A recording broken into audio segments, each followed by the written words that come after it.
धारणी नगर पंचायतीने मोकाट जनावरांना आवर घालण्यासाठी पुकारलेली मोहीम निष्फळ ठरल्याचं चित्र सध्या धारणी शहरात दिसतंय। 2 दिवसाच्या कारवाईनंतर पुन्हा एकदा मोकाट जनावरांनी रस्त्यावर ठाण मांडली आहे, ज्यामुळे नागरिकांना मोठ्या प्रमाणात त्रासाला सामोरे जावं लागत आहे। धारणी नगर पंचायतीने 2 दिवसांपूर्वी मोठ्या उत्साहात शहरातील अतिक्रमण आणि मोकाट जनावरांवर कारवाई सुरू केली होती। सुरुवातीला रोडवरील गर्दी काही प्रमाणात कमी झाली आणि मोकाट जनावरे दिसेनाशी झाली होती। मात्र ही कारवाई अल्पजीवी ठरल्याचं आता समोर येत आहे। अवघ्या 2 दिवसांतच परिस्थिती जैसे थे झाली आहे। आजही रस्त्यांवर गाड्या, वाहने, फळ विक्रेत्यांच्या हातगाड्या आणि मुख्य म्हणजे मोकाट जनावरांचा वावर मोठ्या प्रमाणात दिसतोय। विशेष म्हणजे न्यायालयासमोर, न्यायाधीशांच्या निवासस्थानासमोर आणि प्रकल्प अधिकारी कार्यालयासमोरही या मोकाट जनावरांनी अक्षरशः ठिय्या मांडला आहे।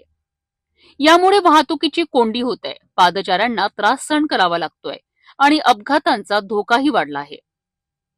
या मोकाट जनावरांमुळे लहान मोठे अपघात घडत असल्याच्या घटनाही समोर आल्या आहेत। नगर पंचायतीने तातडीने यावर कठोर कारवाई करणे गरजेचे असल्याची मागणी आता जोर धरू लागली आहे। केवळ दिखाव्यापुरती कारवाई न करता कायमस्वरूपी उपाययोजना करण्याची गरज नागरिक व्यक्त करीत आहेत। धारणीतील मोकाट जनावरांचा प्रश्न किती गंभीर बनला आहे।